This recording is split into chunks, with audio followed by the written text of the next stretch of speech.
Hello there. This next one is a bit of a strange one because this is The Clergyman's Daughter. It was the only George Orwell one that I hadn't read. So I thought, well, I've got to read it.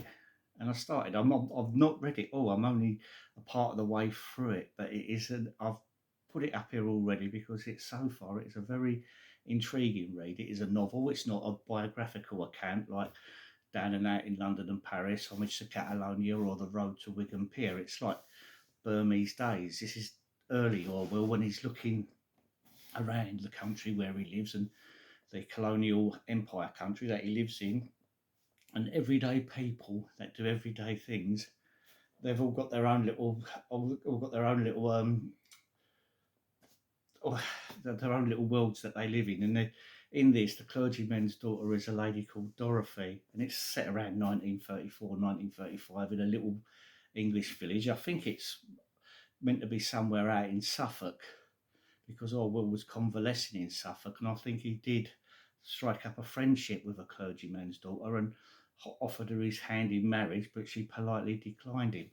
He went away back to London for a little while, and he wrote this, I think, about 1934, and I think he based it on this clergyman's daughter that he knew, but this girl Dorothy, she works so hard. She's sort of, her father, who's this rector or vicar in a church. He's a place. I don't know. I can't really say he's a horrid man, but he's very strict and set in his ways, and he's always nagging his daughter. He doesn't pay the bills because he gets things like from the butchers and the groceries all on tick, and they're all after Dorothy, who goes and does the shopping, and she's on at her father because the bills are mounting up and they've got to be paid, and he has this he has this sort of horrid outlook, and she's caught up in the middle, and the one person she strikes a friendship up with is this man who's he's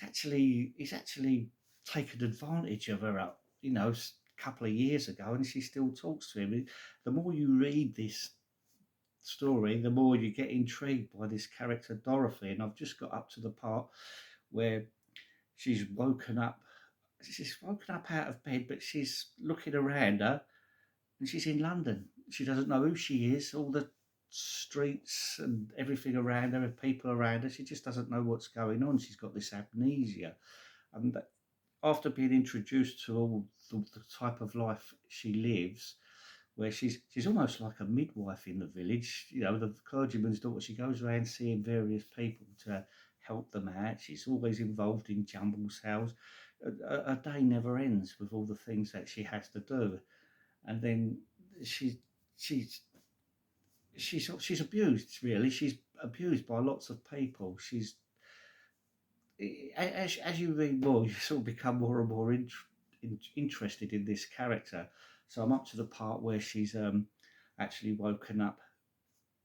I think it's in London. She's got everything's going on around her, and she doesn't know who she is. She's got amnesia, so it's taken this interesting development.